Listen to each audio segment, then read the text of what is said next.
Sæt dig ned og vent på far. Er middagen tilberedt?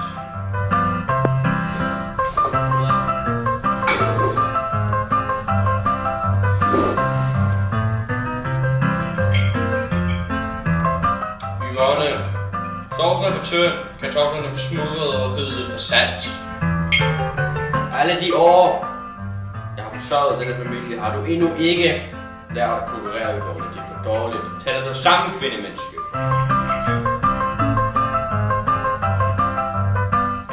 Hvor er Julian forresten?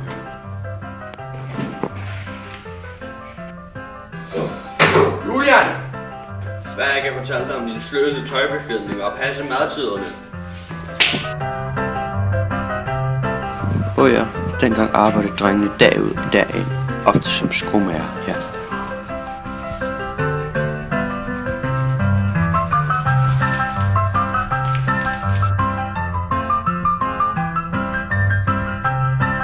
Du må lære at opføre dig ordentligt. Du må lære at komme til spisetiderne og vare din mund.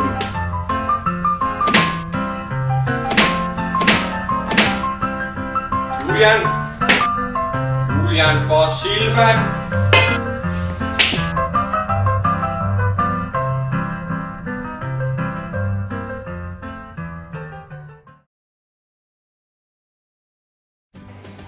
I 1960'erne begyndte kvinderne på arbejdsmarkedet. De fik dog det dårligste og lavest lønnede arbejde, mens mændene fik de bedste og højst løn.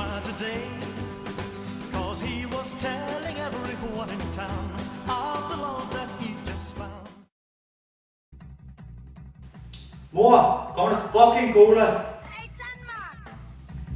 Mor, hvad fanden sker der for dig, mand? Kommer der fucking cola, mand?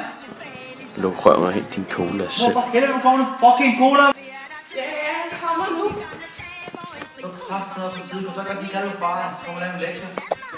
Lav dine lektier som om snokken væk. Og så er det lige på bordet.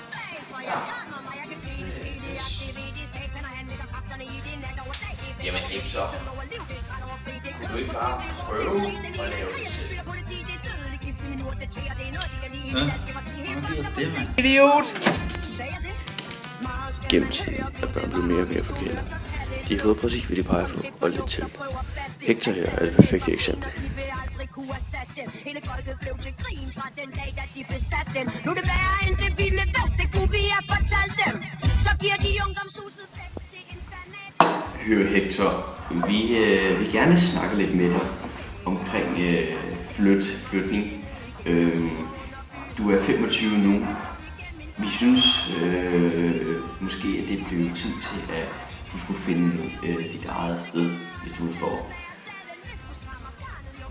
Jamen, nu hvor I nævner det, så har jeg også fundet sådan en billig hus på Strandvejen. Til de små 27,5. Ja, så regner jeg selvfølgelig med, at I også lige giver en lille tilskud på 28,5. Plus minus. 28,5.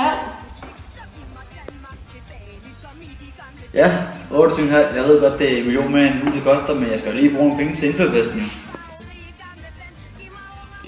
Ja, selvfølgelig, søn. Der er næsten ingen grænser.